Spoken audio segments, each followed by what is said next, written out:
Hello, twisted humans. Do you find yourself wanting to know more about the latest murder, conspiracy, cult, or haunting? Then this is the podcast for you. I'm Alecia. And I'm Sierra, and this is Twisted and Uncorked. Hello, and welcome to your second episode of December. It's the Holly Jolly season, but this episode's not going to be so holly jolly. Sorry, guys. It's serial killer time. Serial killer time. Episode 92, part 1. So, before we get into this week's episode, I have some grievances that I need to air. Grievances? Canada has way too much fucking snow right now, which I know is leading up to every stereotype about us there is. There was a snowstorm. I had no power. We were supposed to record yesterday. It took me an hour to get home. It should only take me 15 minutes to get home. And then today it took me half an hour to get home because it was icy and no one knows how to drive. So I haven't eaten yet. So I'm a little hangry. At some point, Kevin is going to make an appearance with zucchini lasagna that I made. How has your week been so far? My Hopefully week has been better. fine. I wanted to point out that I'm sure you're having a terrible time, but it's not just Canada. There have been ridiculous snowstorms all across America. Yeah. Not here. I'm great. It's 65 degrees. I'm happy. Fuck snow. But you're not Actually, the fuck only snow. one struggling. No. My heart goes out to all of you guys that are. Oh, and I never asked you, and this is like millions of episodes late, but how was the Peanut Festival? The Peanut Festival was great. Did we not talk about it? No, we didn't. And I was, because we were thinking that the week that I was there was when it was going to be happening, and it actually ended up happening later.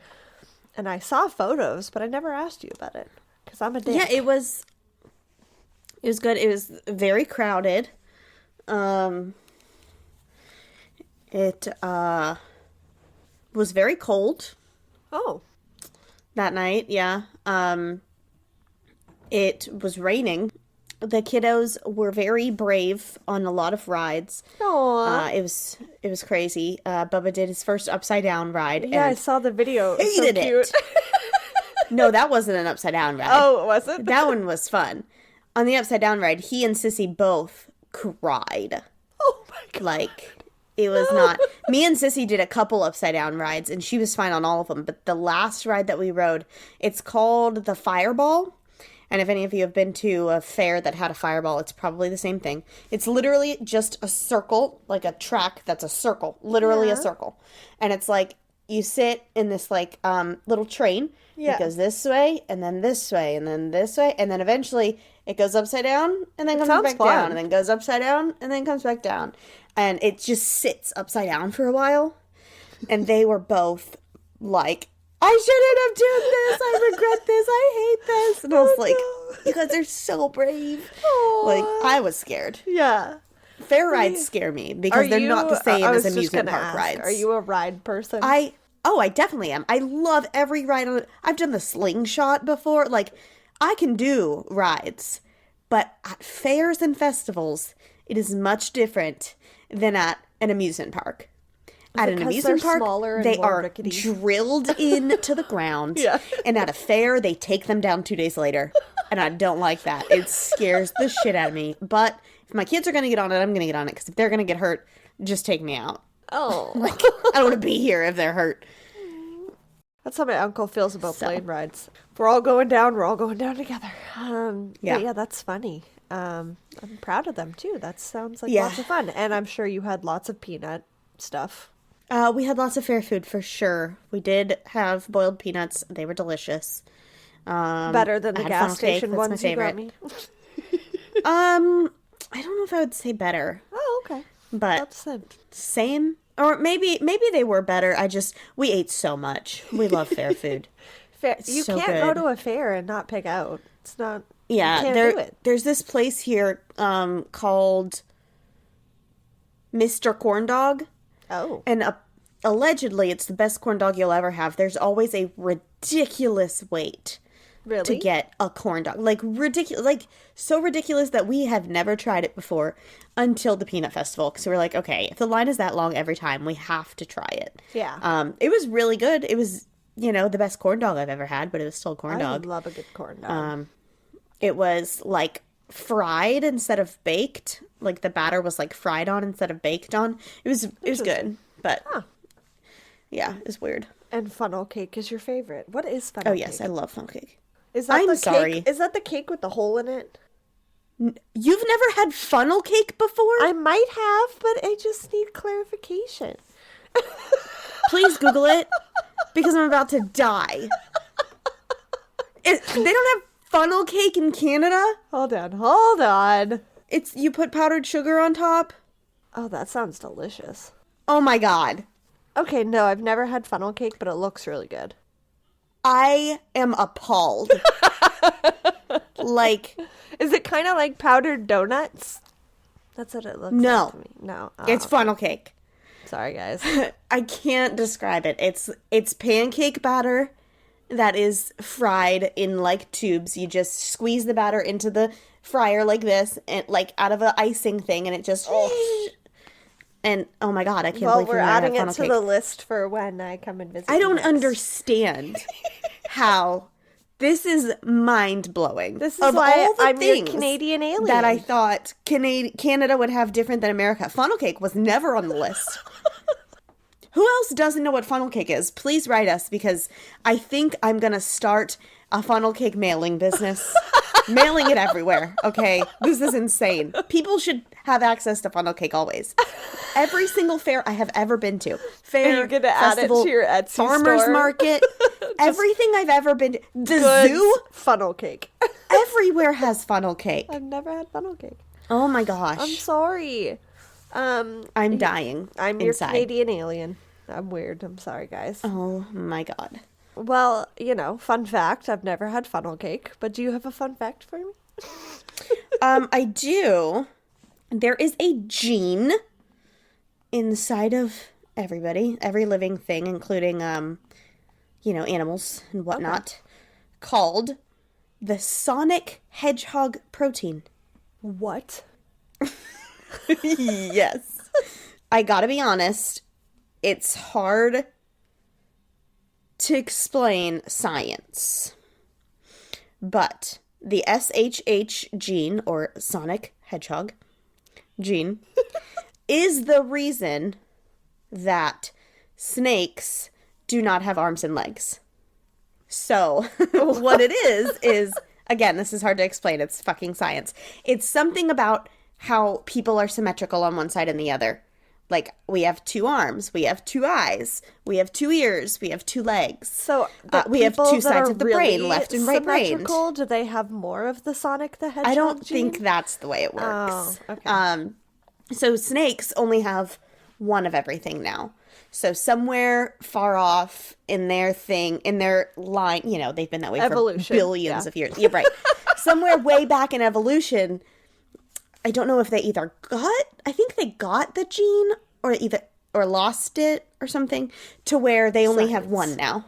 Okay. They're just, the spine, there's not 2 lungs, they don't have a left brain and a right brain like we do. They just have one brain. They just have, they're singular now. They didn't need their arms and legs anymore because they don't have 2 sides.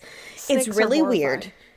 But in fun-ish news of that, there was a huge controversy about it being called the Sonic Hedgehog gene. Why? So it was named by someone who named it after Sonic the Hedgehog because they liked the video game or whatever. I was really hoping that came afterwards. No. They named it after that, but people were kind of mad about it, about this Sonic Hedgehog gene mutation, because they said, how can a parent take a doctor seriously when the doctor tells them your child has a Sonic Hedgehog gene mutation?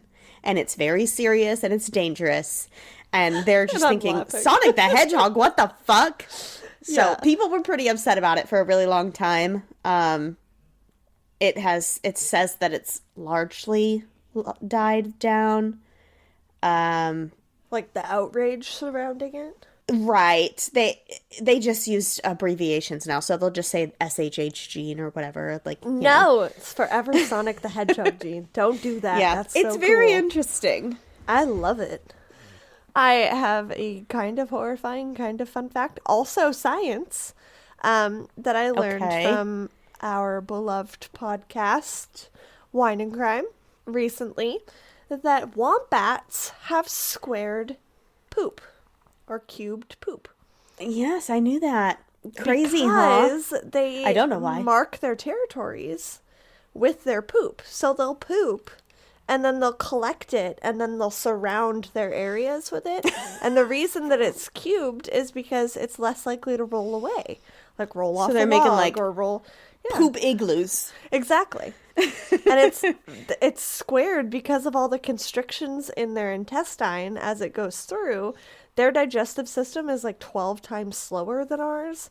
So every time it's constricted on either side, it gets squared off. It's like kind of like a loaf of bread shaped. It's not like fully cubed. It's like rounded corners kind of. But that's why. So fun fact. That's so weird. I know. Animals are fucking wild. Yes, I was just about to say, I had actually heard that it was squared on Just the Zoo of Us podcast, which is another one that we love. But I didn't know why. That's very interesting. That's cool. Right? Squared poop. So if ever you need to mark your territory, guys. Now, before we get into this round of serial killer episode-ness, we are definitely going to need some wine. And Sierra is back on the wine train with us. She's feeling better again. And she chose a white that gives me some serious summer vibes, which I am loving right now because it's cold as fuck and snowy everywhere. So I'm bringing a little taste of tropical to my mouth. And we are drinking our second Oak Leaf Vineyards wine. We had a Merlot back in the day. This one is their tropical sweet white. Yep, and I got mine in a box because I could. Well, boxes, as we learned from Boda Box, are more sustainable. So yes, they do. It does come in a bottle as well, though. I saw this; it's new in my store, and I was like, "That's a weird one to have new right now." Yeah. Like, okay, I have to try it though. It's not bad. I had just brushed my teeth before I tried my first sip, which is why when we were talking, I made a weird face. Nice Christmas glass. Oh, thanks. I'm sorry, guys. I'm still a little bit congested. Everyone in my office is sick. Always, it seems. Take a sip. Let me know what you think. And this one in particular has bright and vibrant notes of pineapple, a hint of mango, and a refreshing light finish. It says, sip and enjoy our delicious tropical white during any sweet occasion. It's only lower 8.5. ABV. Yeah. Mm-hmm. Sorry, go ahead. No. You're good. You're good. That was my last thing. It is only 8.5, but it is not as really easy to drink. It tastes like fucking juice. So, yeah, delicious. Sounds dangerous. It is dangerous. For sure. It is really good, though. I definitely taste that pineapple. Definitely. Yeah. Good job, Oakleaf. Would recommend, guys, if you are, tropical juice fans or also, at least here, it was under $5. What would you rate this one? Surprisingly, it's too sweet for me, which is weird. But it's still good and it's really easy to drink. I think it'll be really good in a sangria because we won't have to put sugar in it. What was the pineapple sangria that we did with the pineapple chunks?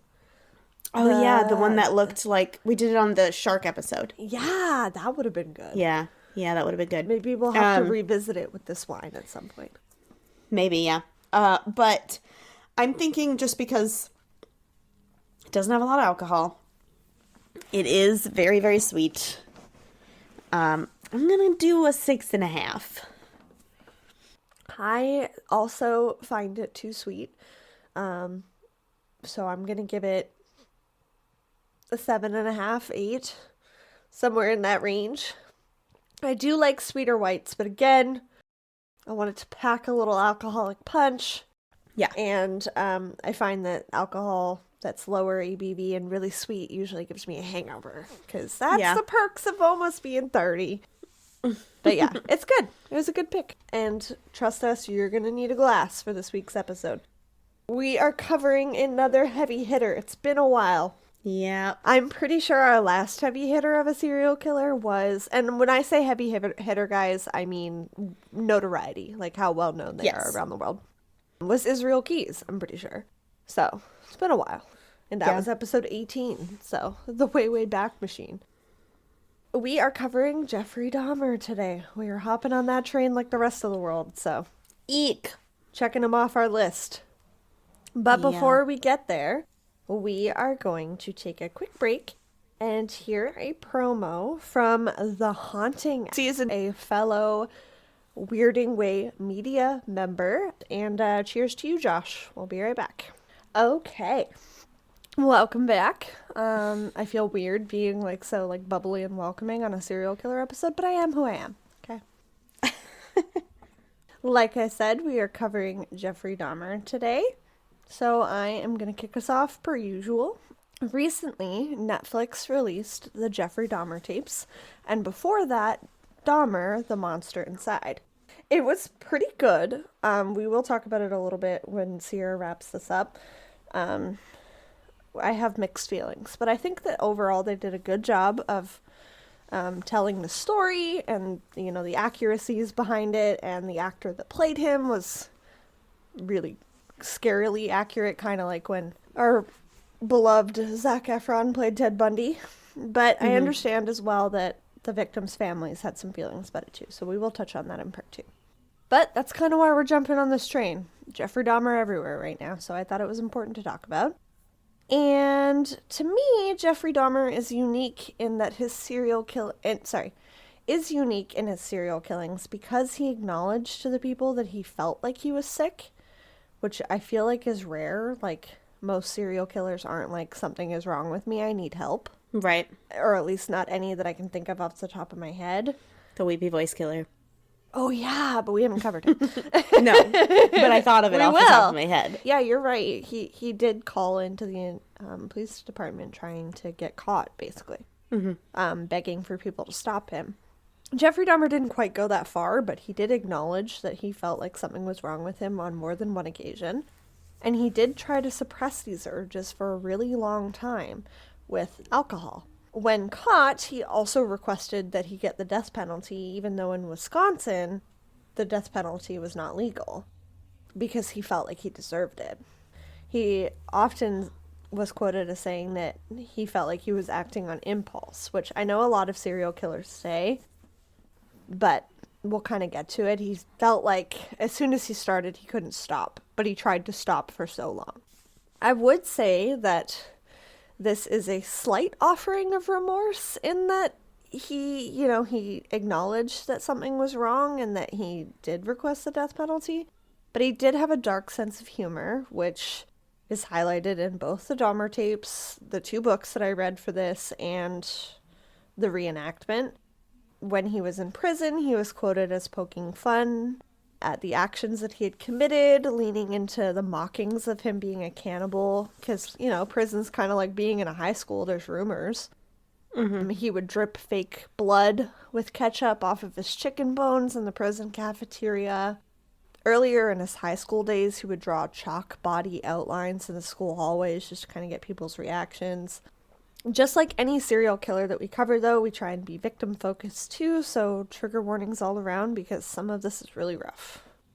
On July 22nd, 1991, 2 police officers were sitting in their patrol car on North 25th Street in Milwaukee when a young black man rushed over to the car around midnight. He had handcuffs hanging from his left wrist, and he was ranting about a quote-unquote weird dude that had tried to stab him with a large knife. Reluctantly, because the police in the story are by no means heroes, they went back to the Oxford apartments he had just escaped from. His name was Tracy Edwards. Tracy had been lured back to Jeffrey Dahmer's apartment just like many before him, with the promise of being paid for some racy modeling shots.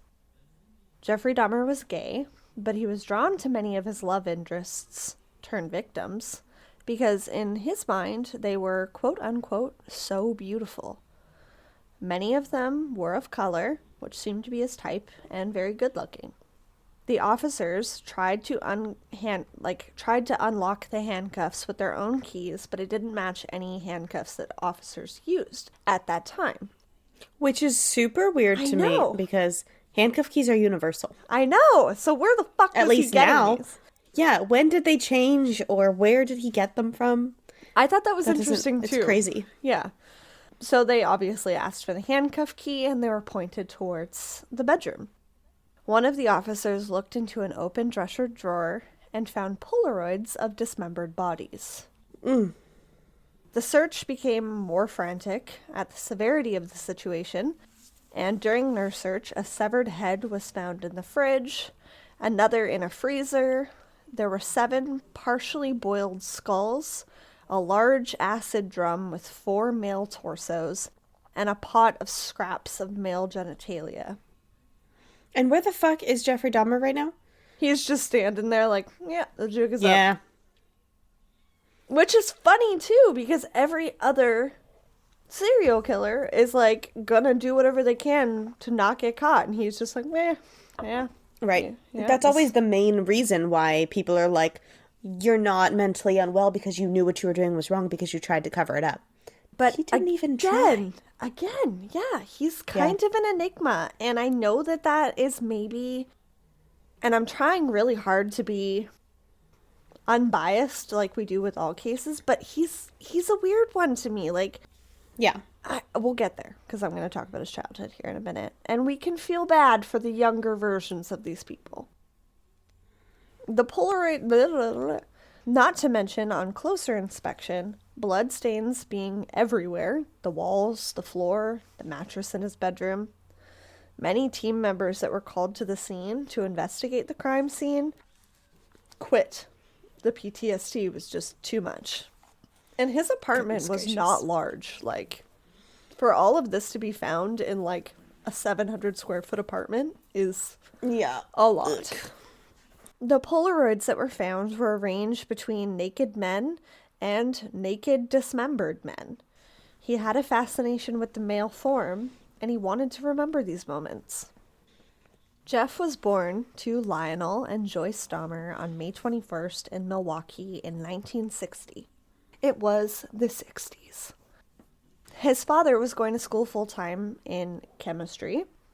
Lionel was often away from the family as a result, and this caused a lot of fights between Joyce and himself. And subsequently, she coped with pills and alcohol.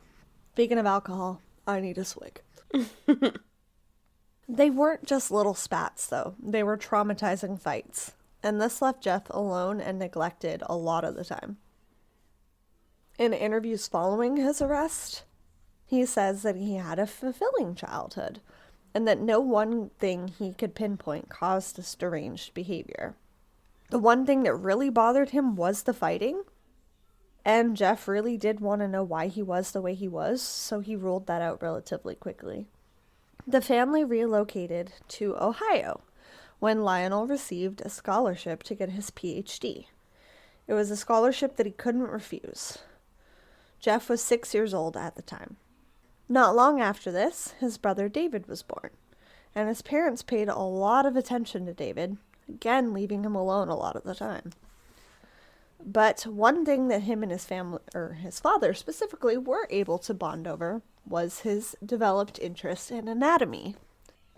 At a young age, he would bring animal bones back from the woods that he and his friends would play in, and his dad, being a scientist, was really encouraging towards his son and looked at it as an opportunity for them to bond.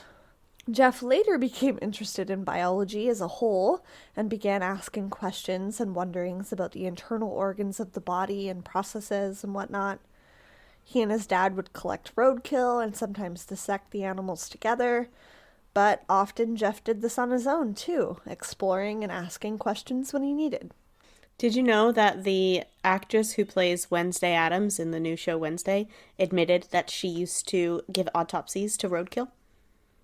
Interesting, did that help her get the part? Probably. Have you watched it yet? I haven't watched it yet. I really have been wanting to, but I've been absorbed in this bullshit. Right. I think I'm like halfway through it. I didn't want to. Really? I did not plan on watching it. I did not want to watch it. All of the spooky stuff nowadays, spooky, not horror. All of the spooky stuff nowadays is turned into like gory horror, and I fucking hate it. Like, I don't need all that. So I didn't plan on watching it. But I did. I started it. Jesse wanted to watch it, and it's actually not as gory as I thought it was going to be. Well, that's good. It's pretty good. But again, there's nothing wrong with it. You have to dissect animals in school, so he was just getting to it a little ahead of the game. And he wasn't doing it in a way that he was killing the animals. He was collecting already dead animals. Yes, So, that's the main thing in my opinion. Yeah. As long as you're not causing the harm. yeah, exactly. There's a line that you do or do not cross. He wanted to also learn about preserving and destroying the animal bodies as well. So he and his dad would dissolve the bones in different solutions like acetone. He was never cruel to animals, and he did not possess any of the traits of the McDonald triad, which usually point towards serial killers, which is arson, harm to animals, and bedwetting. He would collect already dead things, like we said. He was mostly kind to his classmates, but he was also sort of the class clown. He really liked pranks, and he would laugh at other kids when they got hurt at school. So, like, a little unempathetic, I guess, or maybe just a little bit of social awkwardness because he was alone most of the time. Yeah, Sissy, is really bad at, like, you know, everybody deals with grief and trauma and everything differently.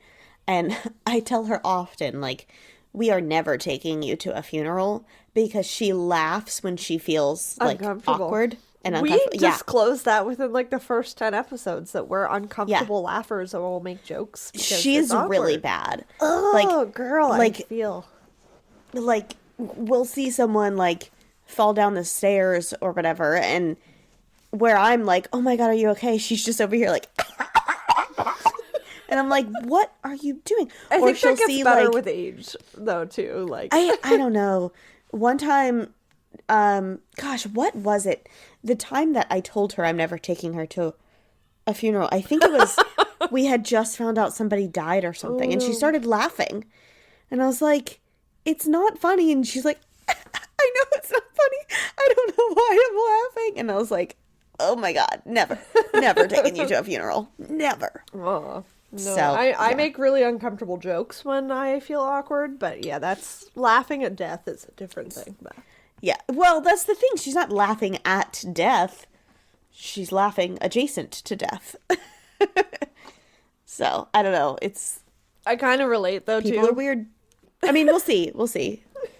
She has time to become a serial killer. Oh my god. You know? We never know. Just kidding. She's normal-ish.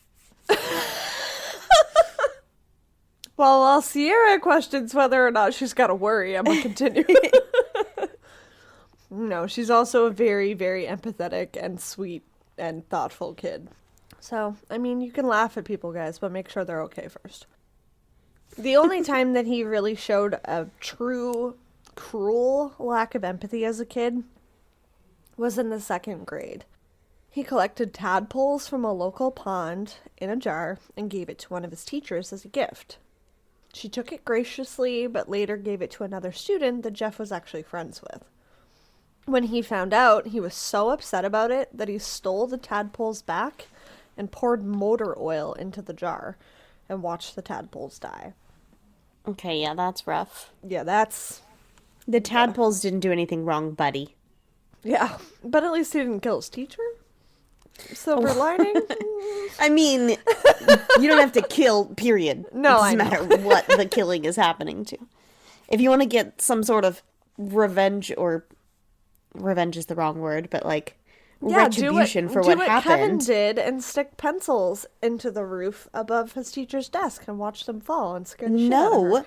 Because that could poke her and hurt her. Kevin, are you a serial killer?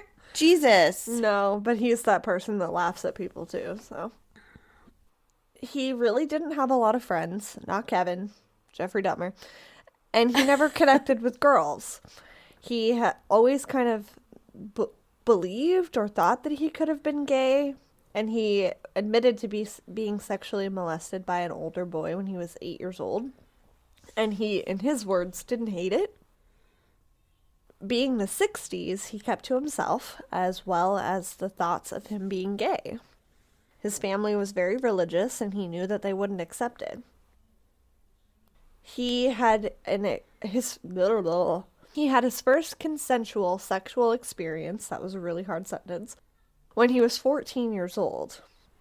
In his words, he and another boy laid together in a treehouse. But this was also when he first started to have sadomasochistic fantasies and started to link the two together. Problem. Yeah. A former classmate was quoted as saying that he seemed lost and that everything he did was a cry for help. He came into class with a cup of whiskey at 8 a.m. and abused alcohol for most of his life. He used alcohol, like I said at the beginning, as a way to suppress his quote-unquote demons. In 1978, Jeff's parents divorced, Lionel moved into a hotel, and Joyce only stayed in their home for a short time before moving away with David. They just both completely left Jeff alone in the family home. Yes, he was 18, but they literally just left. And he was like, okay, I guess this is where I live now. Sell the house, let the kid move out. Don't just leave him. He wanted to knock a jogger unconscious that frequently came through his neighborhood, and Jeff would watch him run. He thought this jogger was particularly beautiful. He did try one day, but quickly abandoned. Why did he want to knock him unconscious if he's beautiful? Well, this is building his MO. He wanted to explore. He did try one day, but quickly abandoned the idea, feeling that it was too risky. And on the particular day that he had planned to do this, the jogger actually did not come by his house, so he felt this was a sign. On June 18th, 1978, 18-year-old Stephen Hicks was hitchhiking back from a rock concert in Cleveland and was picked up by Jeffrey. He offered for him to come by his house for a beer, and that it was nearby. Stephen knew that he needed to be getting home, but he was like, no, I want to keep the night going. Like, this could be fun. There was no obvious homosexuality with Stephen, but after he tried to leave, a brief argument ensued, and Jeffrey hit him over the head with a barbell. He kept Stephen's body for about 6 hours, masturbating on various parts and lying with it. And then he knew that he had to clean up his mess, so he dismembered him and put him into the crawl space of the home, cleaning up the house. He then took the body parts out into garbage bags and into the back of his truck. He was going to drive them out of the county to dispose of them when he was pulled over on the suspicion of drunk driving. The officer noticed the bags in the back of his truck and asked what they were, and Jeff was able to smooth talk his way out of it. He said that his parents were out of town and he was just trying to be helpful by cleaning up some of the trash around the house. And the officer let him go. Goodness. Even though this spooked him, he also realized that he was smooth talking and unassuming enough and like an everyday, all-American looking guy that he would be able to get his way out of trouble. Well, I don't like that the very first one he decided to dismember and put in trash bags and take out of the house. That shows that he knew he did something wrong. 100%. Jeff buried Stephen in the backyard until the smell of decomp was too much to ignore. He then brought the body parts back in, smashed the bones, and threw them over the rocky ledge behind his yard. Wait, so he didn't throw them away? Thing.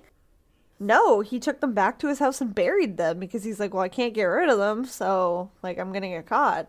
Oh my god. So he buried them until the decomp was too much, and then he was like, okay, I gotta figure something out.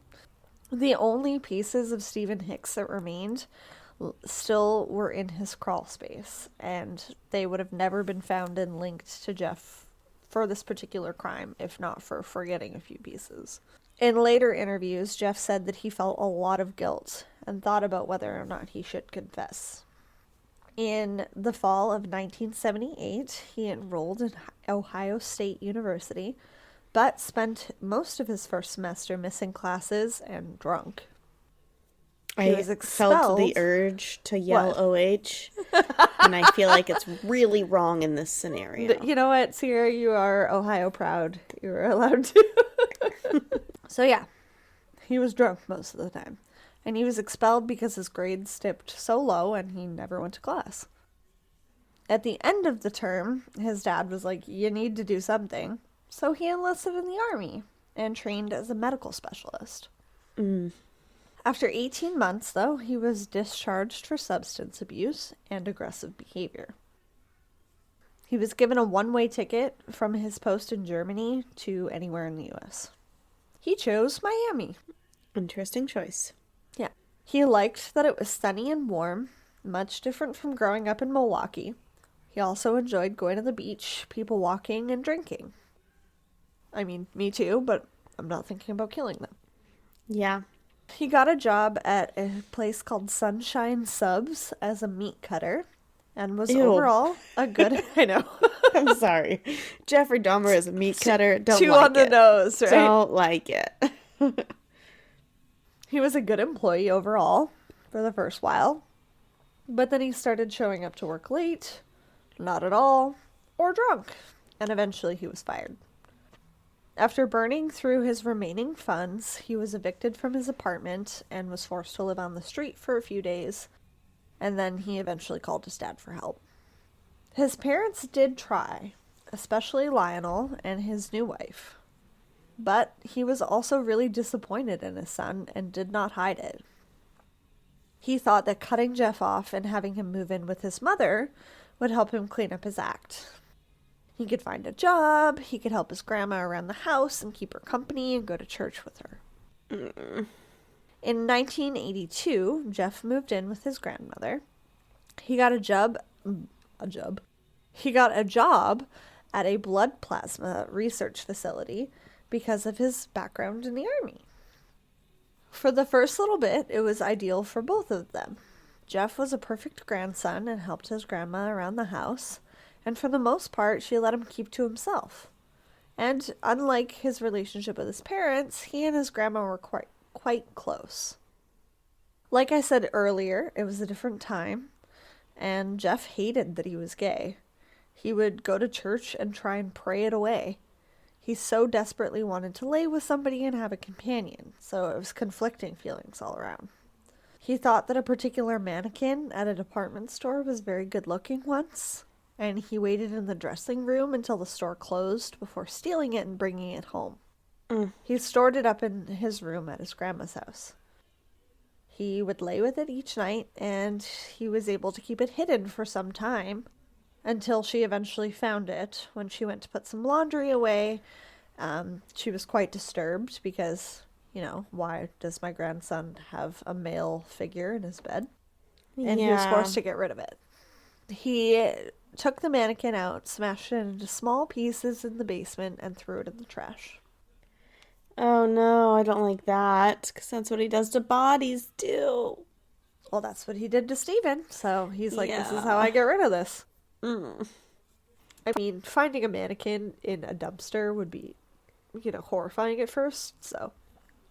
One day, during breakfast with his grandmother, he was looking through the obituaries in the paper and found a young, handsome 18-year-old that had recently died in the war. He caught his eye. He had passed relatively recently, and a memorial service was being held not far from where he lived. He thought that he could have a live mannequin, sort of, and that he would wait until after dark and then dig up the body. A live dead mannequin? I know, that's why I said sort of. Yeah. After 6 hours of digging and not getting very far in the frozen Milwaukee dirt, Jeff gave up. Ugh. He was also afraid because he had been out there for so long that he was bound to get caught. After months of being inside or with his grandmother, she encouraged that he should go out and meet some friends, have some fun, be an 18-year-old guy.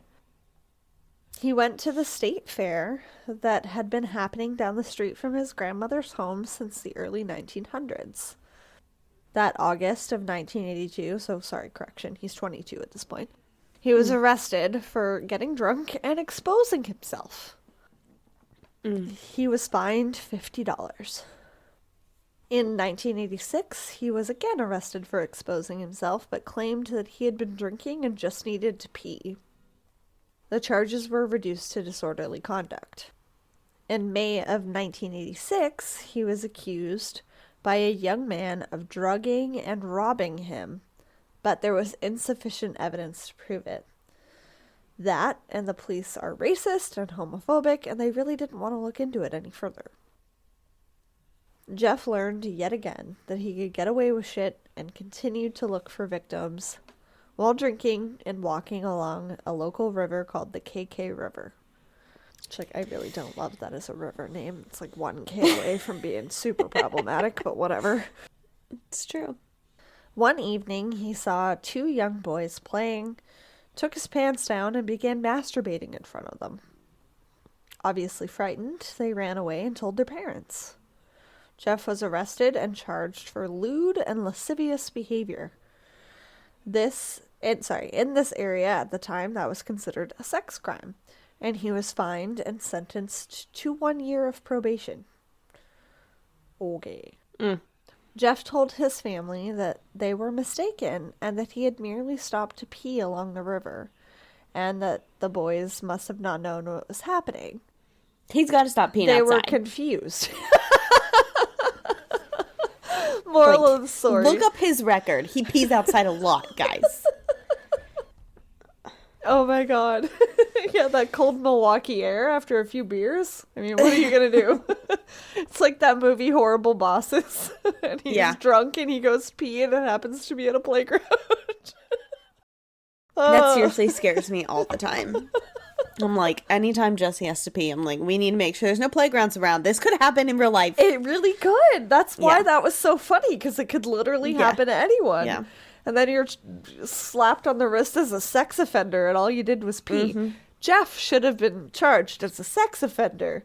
Yes. Not, what's the actor's name that plays that guy in Horrible Bosses?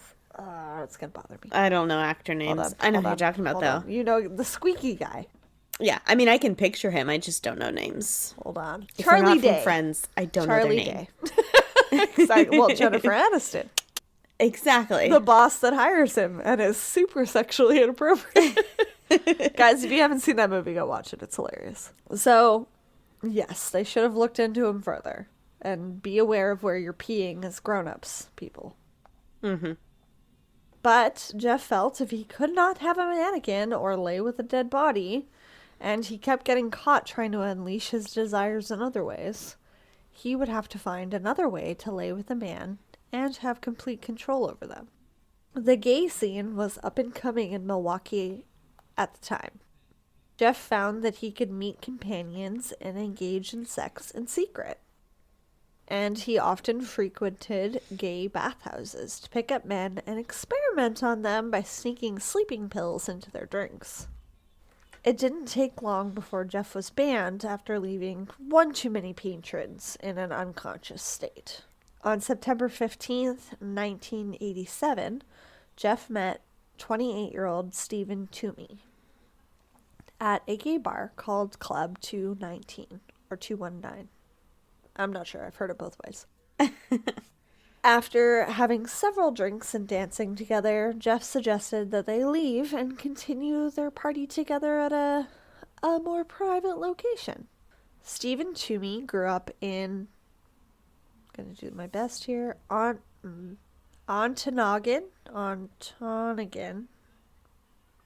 O-N-O. There's too many O's. This is not a word, guys.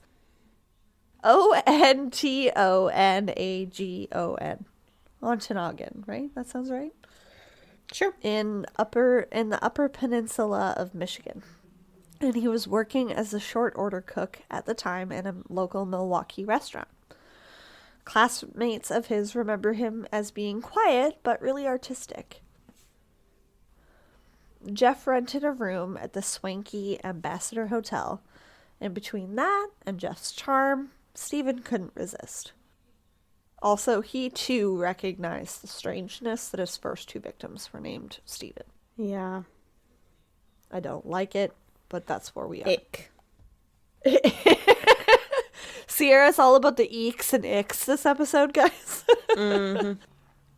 Jeff said that he wanted to go to the hotel, drug Steven, have sex with his unconscious body, but after having one too many drinks himself, he passed out before he could actually slip anything into Steven's drink, which is what he had done with which is what he was planning to do with Stephen Hicks.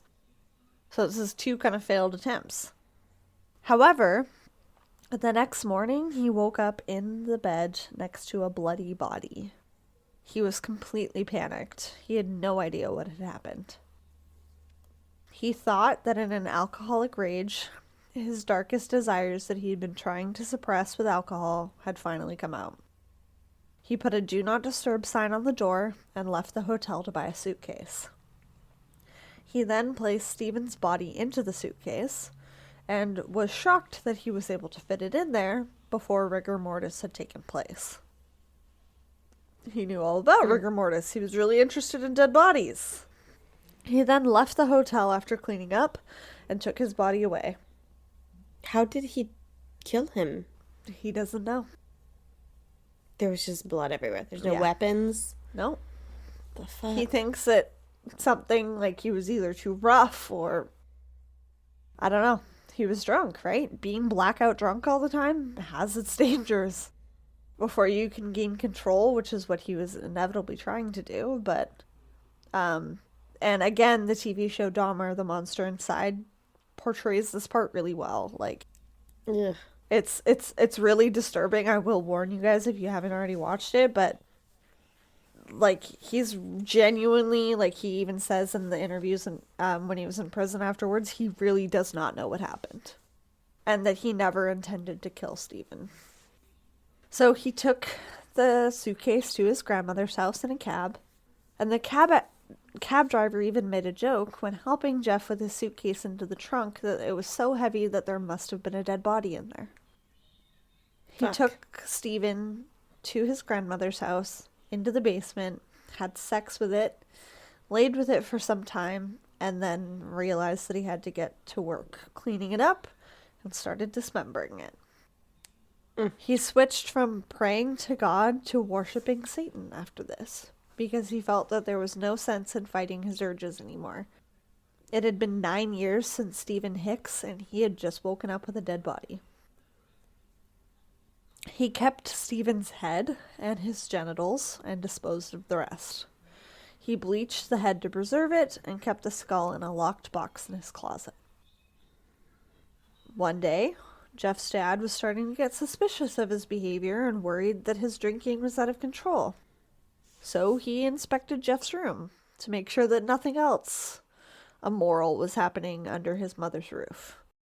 He came across the lockbox in the closet and asked Jeff to open it, thinking that it must have been porn or something. Jeff thought at this point that he must have gotten caught, but he seemed to have enough time to get rid of the skull and fill the box with porn before his dad demanded to see inside again. This satisfied his dad, and he was told to just get rid of it, and he put in a mix of gay and straight. So, I mean, still trying to hide that part of him. Yeah. Again, seeing what he was able to get away with, though. Jeff would go on to kill more men in his grandmother's basement. In January of 1988, and I already put a trigger warning, but I'm putting another trigger warning because this is a child. Jeff met 14-year-old James Doxeter. Doxtator. Doxeter. I think is how you say it. I have not heard it in an interview. I apologize. He was heading to Club 219, but saw James standing outside. James had been prostituting himself for money, and Jeff offered to pay him for sex and some nude photos. The two went back to his grandmother's house. As young as he was, James was nearly 6 feet tall. He was half Stockbridge and half Oneida, which I learned are two African American cultures. And he liked to play pool and ride his bike, which is like fucking wholesome. Like he's a child. He liked to ride his bike. How do you spell Oneida? Oneida. Am I saying I that think wrong? it's Oneida. Oneida? Okay. If that's right or wrong, please correct us, guys. He lived in his mother lived in Tampa, Florida, and he was the oldest of 4 children living in Milwaukee with his dad. In Jeff's room, they drank and had sex. Jeff laced James's drink with sleeping pills, had sex with his unconscious body, and then strangled him to death. See, this is where I have an issue. You're saying that you don't mean to kill them. No, All you at want to this do point, is he's have given sex up. with them At this unconsciously. point, he's given but, up. But he finally did what I'm he not was trying to defending him, do. just to clarify, guys. Yeah. Right, but that's why it pisses me. All you wanted to do, so you say, this whole time, is have sex with someone who was unconscious or sleeping. Probably because that happened to him when he was a child. I get it. It's problematic, but usually cycle. You want to recreate the first experience that you enjoy. And Which he said he enjoyed he didn't hate it. Yeah. Right. So he was probably trying to recreate that. That's fine. But the first time you did it, you failed. You cleaned up your mess. The second time you did it, you failed. You cleaned up your mess. The third time you did it, you succeeded and then went beyond that to be a terrible human. I just don't get it. I mean, it's terrible enough to do this without someone's permission, but you did what you were setting out to do. Why take it further? I know. I agree. I can't say that I'm ever going to understand a serial killer, that's but why it just pisses me off. But he's such an enigma. Like, he psychoanalyzed himself to such a degree, talked about it, and then he was like, but it wasn't enough. Like, I didn't have total control at this point. So it's like, I don't know. I don't get it either. All I can say is that it's wrong, and that this is true demon behavior that he was said to be worshipping. So, not okay. He then, when his grandma was asleep, he then dragged the body down to the basement and disposed of him the same way that he did Stephen Toomey. In March of 1988, Jeff met 25-year-old Richard Guerrero. Richard hailed from a family in of Mexican descent. When he went missing, his family hired a private investigator that duped them out of most of their money because investigators didn't take the claim seriously. They claimed that he was an adult man and that if he was not going to be in touch with his parents for a few days, that was totally fine. But in my opinion, this is again a case of homophobia and racism. And scammer. People 100%. Scam all the time when they're private investigators. No, but I'm saying they don't have to report regular to anybody. Investigators are racist and homophobic. That's why they had to hire a private investigator, because they were like, what else am I going to do to find my kid? Yeah. Which is heartbreaking. And yes, private investigators that scam families out of their money have a special place in hell. If something like that exists. I like to think that something like that exists for people like that. I like to think that one day in their life, in one of their many lives, they will have karma.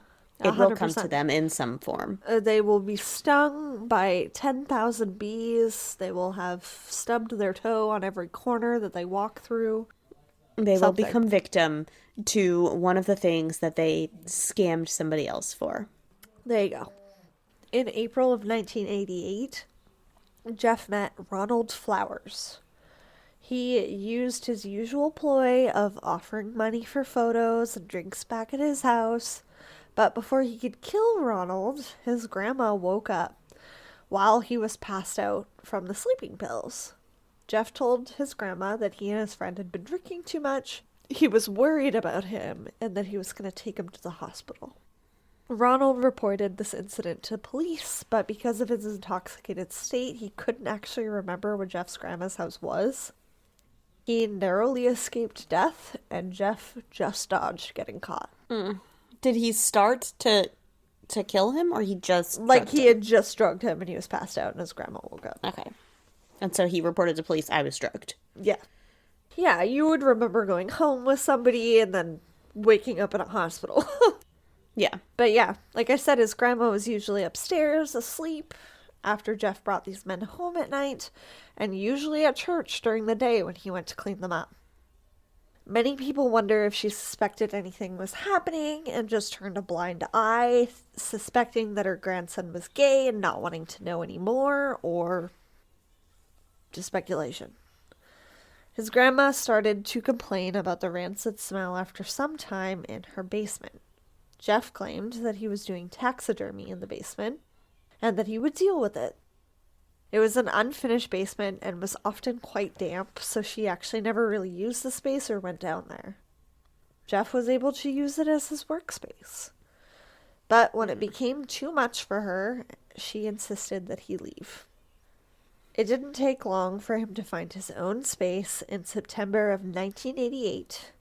He moved into a sleazy apartment complex on 808 North 24th Street. And it was within walking distance of the job that he currently held at the Ambrosia Chocolate Factory.